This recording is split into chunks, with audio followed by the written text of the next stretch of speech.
नमः शंभवाय च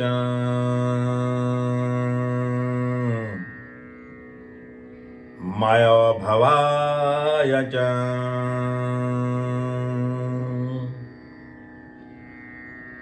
नमः शंकराय च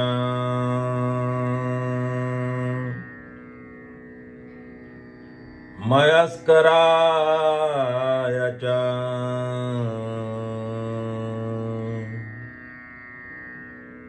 नमः शिवाय च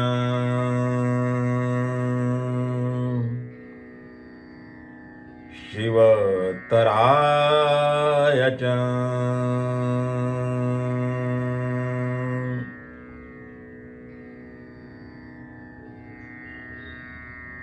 हम सबके भीतर बसे चैतन्य स्वरूप शिव को वंदन करके हम अपनी आज की छठे सूत्र की चर्चा का आरंभ करते हैं। आज हम छठे सूत्र के दालन में कदम रखने जा रहे हैं। सूत्र हैं जागृत स्वप्न सुषुप्त भेदे तुर्या भोग संविता। हमारा सूत्र की व्याख्या करने का, सूत्र को जान लेने का, सूत्र पर चर्चा करने का एक पैटर्न है, एक साचा है, एक ढांचा है। पहले हम उस सूत्र में जो शब्द प्रयोग किए गए हैं उनका शब्दकोश में क्या अर्थ है यह जान लेते हैं और फिर सूत्र में उतरते हैं। तो इस सूत्र में जो शब्द प्रयोग किए गए हैं वे हैं जागृत, स्वप्न, सुषुप्त, तुर्या और संविता। तो पहला शब्द है जागृत। जागृति दो प्रकार की होती हैं। इसके दो अर्थ हो सकते हैं। एक भौतिक अर्थ और दूसरा आध्यात्मिक अर्थ। तो भौतिक दृष्टि से जागृत का अर्थ है नींद का खुल जाना, नींद से उठना। लेकिन आध्यात्मिक दृष्टि से इसका अर्थ है परिज्ञान, परम ज्ञान, सचेत, सच में जागृत होने की अवस्था, जो सत्य को जान चुका है वह। संविता शब्द का अर्थ है समझ, चेतना आदि। स्वप्न शब्द का अर्थ है शब्दकोश की दृष्टि से सोते समय चेतना की अनुभूति, मृग तृष्णा जैसा अनुभव स्वप्न में वस्तुओं के अभाव में वस्तुएं दिखाई पड़ना, स्वप्न यादों, भावनाओं, कल्पनाओं, सोच विचारों, इच्छाओं और डर का मिला जुला प्रारूप है। अगला शब्द है सुषुप्ति, सुषुप्त। सुषुप्त यानी सोए होने की अवस्था, गाढ़ निद्रा, सुप्त गहरी नींद। और अंतिम शब्द है तुरिया। तुरिया यानी ध्यान की चौथी अवस्था, चरम अवस्था, ज्ञान की परम अवस्था।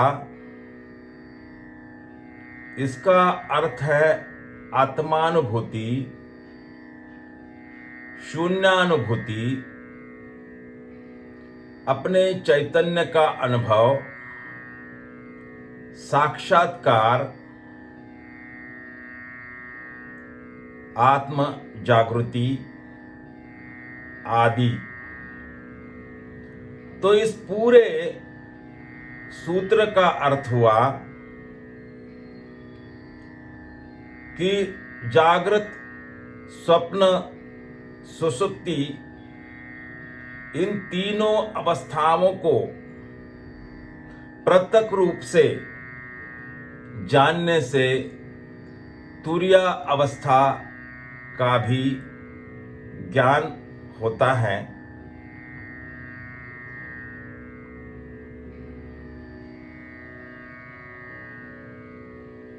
इस सूत्र में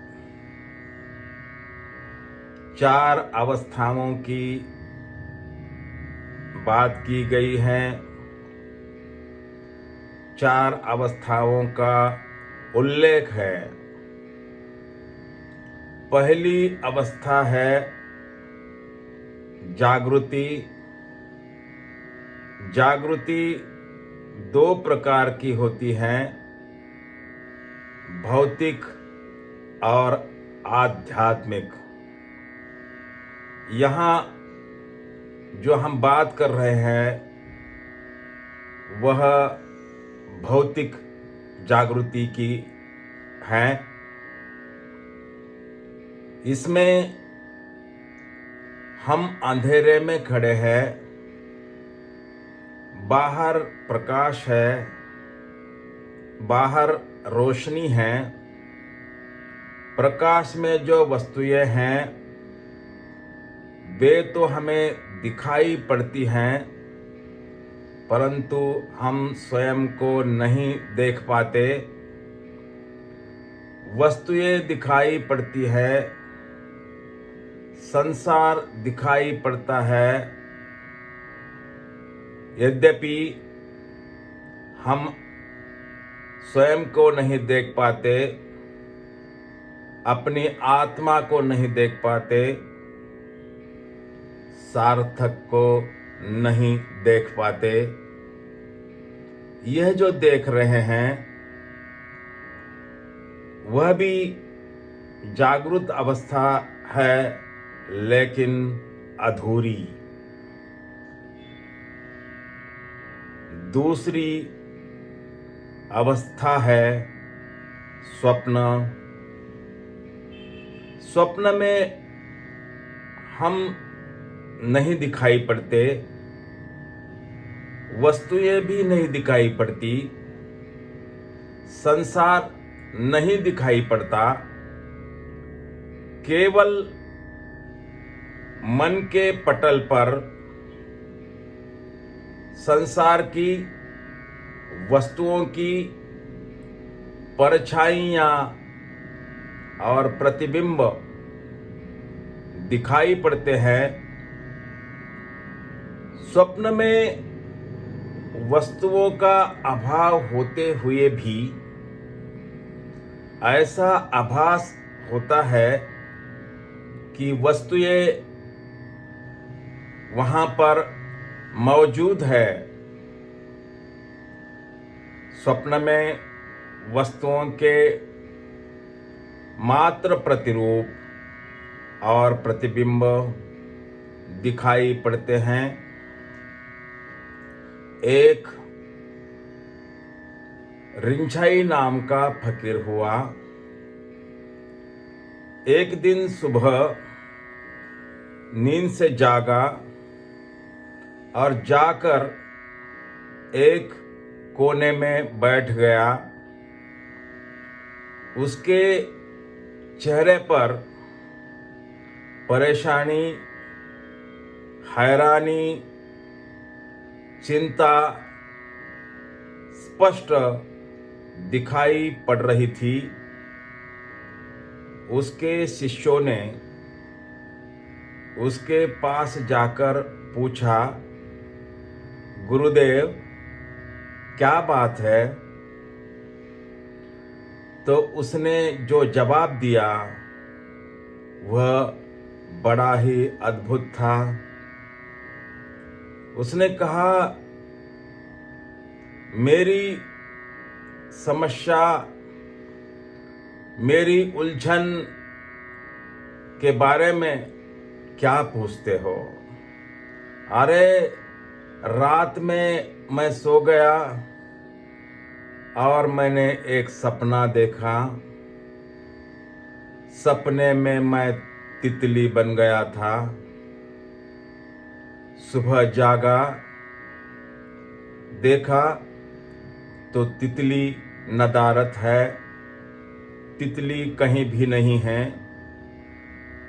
अब उलझन ये है, अब प्रश्न ये है, अब दुविधा ये है, अब समस्या ये है, मेरी ये समझ में नहीं आ रहा है कि कल रात रिंझाई सो गया था।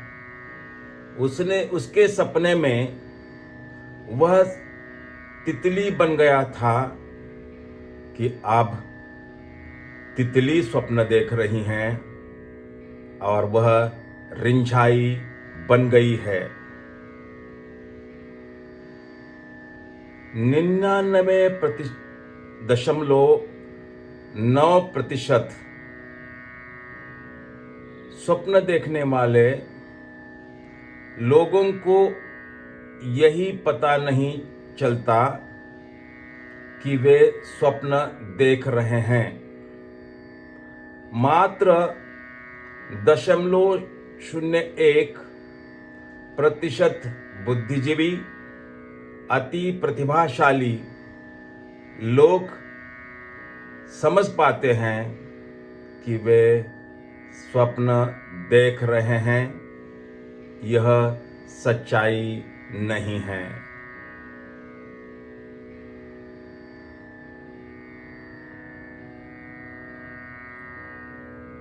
योग शास्त्र में तीसरी अवस्था है सुषुप्ति। यह गहन निद्रा की अवस्था है, प्रगाढ़ नींद की अवस्था है, मूर्छा की अवस्था है। इसमें बाहर का जगत भी खो जाता है और भीतर का जगत भी दिखाई नहीं पड़ता। इसमें वस्तुएं भी दिखाई नहीं पड़ती, संसार भी दिखाई नहीं पड़ता और हम स्वयं को भी देख नहीं पाते। वस्तुएं भी खो जाती हैं और वस्तुओं की छायाएं, प्रतिबिंब भी खो जाते हैं। इस अवस्था में बाहर भी अंधेरा है और भीतर भी अंधेरा है। सामान्य व्यक्ति इन तीनों अवस्थाओं को ही जानता है। उसे चौथी अवस्था के बारे में पता ही नहीं होता। चौथी अवस्था है तुरीय अवस्था, तुरीय अवस्था, जिसमें बाहर भी प्रकाश है और भीतर भी प्रकाश है। बाहर सितारों की रोशनी है और भीतर आत्म ज्योति की रोशनी है। भीतर रोशनी है, प्रकाश है, क्योंकि आत्म ज्योति प्रज्वलित हो चुकी है। यह परम ज्ञान की अवस्था है। यह आत्मज्ञान की अवस्था है। यह अपने चैतन्य स्वरूप को अनुभव करने की अवस्था है। कबीर कहते हैं, लिखा लिखी की है नहीं, देखा देखी की बात। तू कहता कागज की लिखी, मैं कहता आंखें देखी। जिसने भी आंखों से देख लिया, जिसने भी आत्म अनुभव कर लिया, जिसने भी आत्म स्वरूप को देख लिया, उसे फिर सबूत की जरूरत नहीं। उसे फिर बाहर के गवाहों की जरूरत नहीं। उसे चश्मदीद की जरूरत नहीं, क्योंकि उसने क्षितिज के पार का देखना शुरू कर दिया। उसकी आंखें अब क्षितिज के पार का देख सकती है, उसकी में वह क्षमता है। फिर वह उसे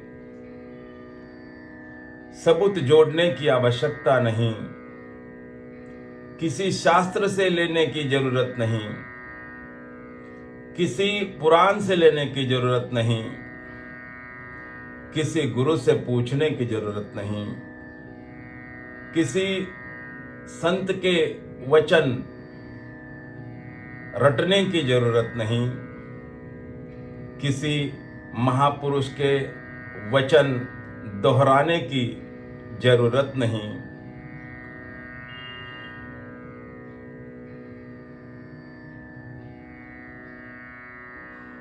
बंदा वो दिन याद करो, जब ऊपर पांव तले शेष मृत्यु मंडल में आए के तू भूल गयो जगदीश। घना दिन सो लियो रे, जाग मुसाफिर जाग, जाग मुसाफिर जाग।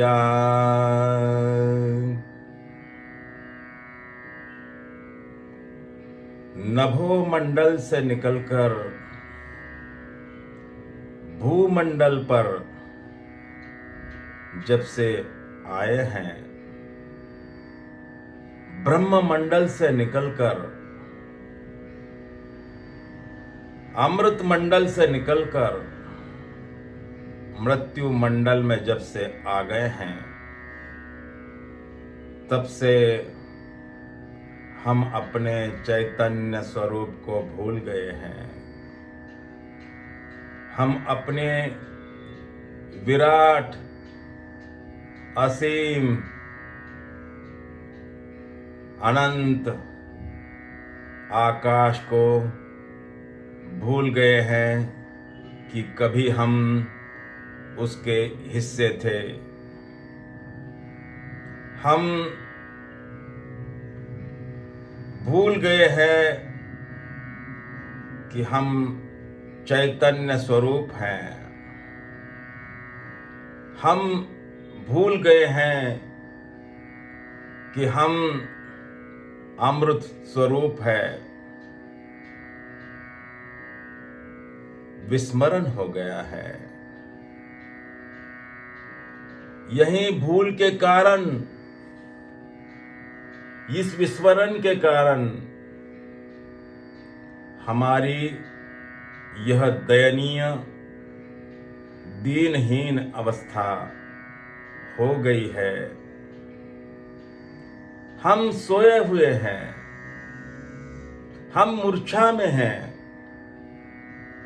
बहुत दिन सो लिए हैं, बहुत जन्मों जन्मों से सो रहे हैं,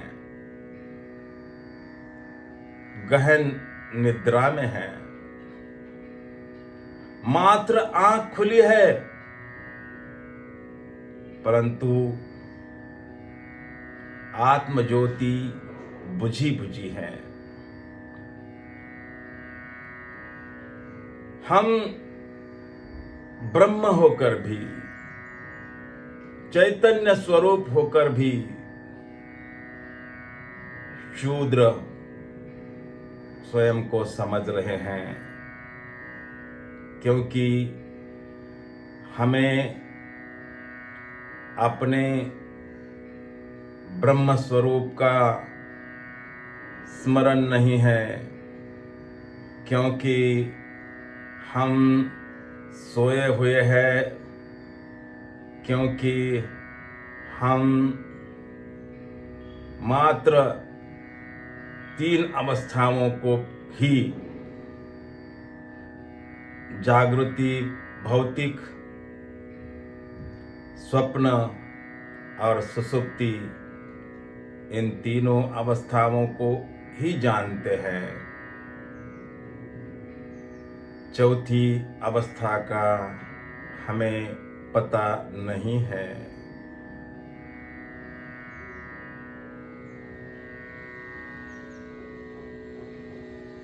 योग शास्त्र की 4 अवस्थाओं के बारे में हमने बहुत संक्षेप में जानकारी ली।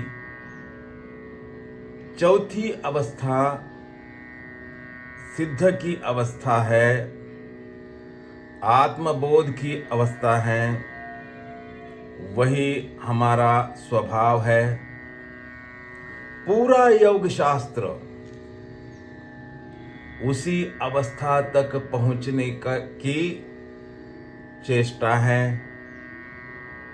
पहली जो अवस्था है जागृति, वह नाम मात्र की जागृति है। भले ही इसका नाम जागृति है, यह आंशिक जागृति है, अधूरी जागृति है। वस्तुएं और संसार तो इसमें दिखाई पड़ता है, लेकिन हम स्वयं नहीं दिखाई पड़ते। हमारी आत्मा का हमें कोई बोध नहीं, हमारे स्वभाव का हमें कोई बोध नहीं। यह संसार के प्रति जागृति है, स्वयं के प्रति नहीं। स्वप्न में वस्तुएं भी खो जाती हैं, संसार खो जाता है, हमें अपना भी बोध नहीं होता। केवल प्रतिबिंब, केवल परछाइयां स्वप्न में दिखाई पड़ती हैं, और सुषुप्ति में तो तीनों भी खो जाते हैं। स्वयं का भी बोध नहीं, वस्तुओं का भी बोध नहीं, और परछाइयों का भी बोध नहीं। सूत्र कहता है, जागृत स्वप्न सुसुप्त भेदे तुरिया भोग संविता। सूत्र में अवस्थाएं और उनके भेदों पर जोर दिया है। पहली 3 अवस्थाओं को पृथक रूप से जान लेने से तुरीय अवस्था यानी सिद्ध अवस्था यानी चैतन्य स्वरूप आत्मा का भी ज्ञान होता है। अभी हम इन तीनों अवस्थाओं को जानते तो है, लेकिन पृथक रूप से नहीं। इनमें जो भेद है उस भेद को पूरी तरह नहीं जानते। हम जब स्वप्न देखते हैं तब हमको पता नहीं चलता कि हम स्वप्न देख रहे हैं। स्वप्न के साथ इतना तादात्म्य हो जाता है, इतनी एकरूपता हो जाती है कि पता ही नहीं चलता कि हमने स्वप्न देखा। पता तब चलता है जब वह अवस्था जा चुकी थी, जब हम जागते हैं, फिर रात सो जाते हैं, फिर स्वप्न के साथ तादात्म्य हो जाता है, स्वप्न देखते हैं, फिर जागते हैं, फिर पता चलता है कि स्वप्न देखा। वस्तुतः हम इन सबसे पृथक हैं।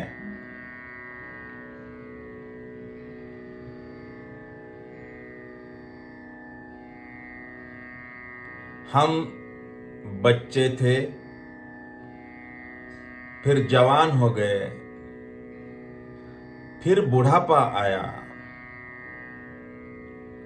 यद्यपि हम इन तीनों अवस्थाओं के पार है। अगर तीनों के पार न होते तो बच्चा जवान कैसे होता, तो जवान बूढ़ा कैसे होता। भीतर कुछ है जो बचपन को छोड़ सका, जवानी में प्रविष्ट हो सका। भीतर कुछ है जो जवानी को छोड़ सका, बुढ़ापे में प्रविष्ट हो सका। जो बचपन, जवानी और बुढ़ापे से पृथक है, अलग है, वही हम हैं।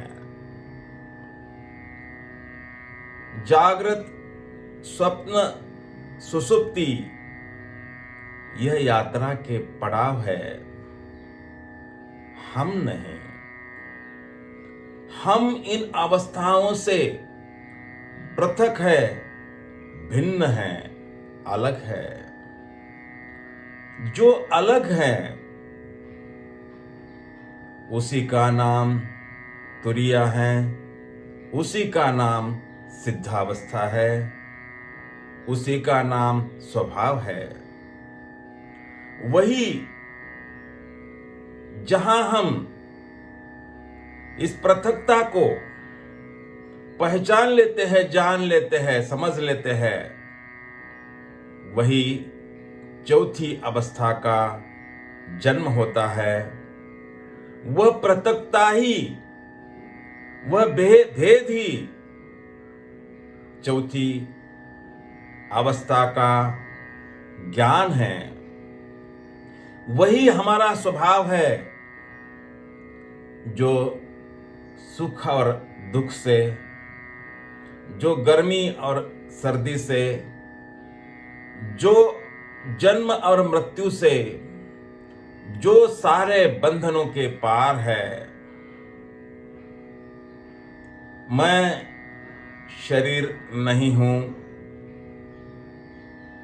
मैं शरीर के पार हूं, मैं जानने वाला हूं, इसका बोध ही तुरीयावस्था है, चौथी अवस्था है। हमारी इस चर्चा को विराम देने से पहले इस शास्त्र का जो प्रथम चरण है उसका फिर एक बार स्मरण करते हैं। ओम नमः श्री शंभवे स्वात्मानंद प्रकाश वपुषे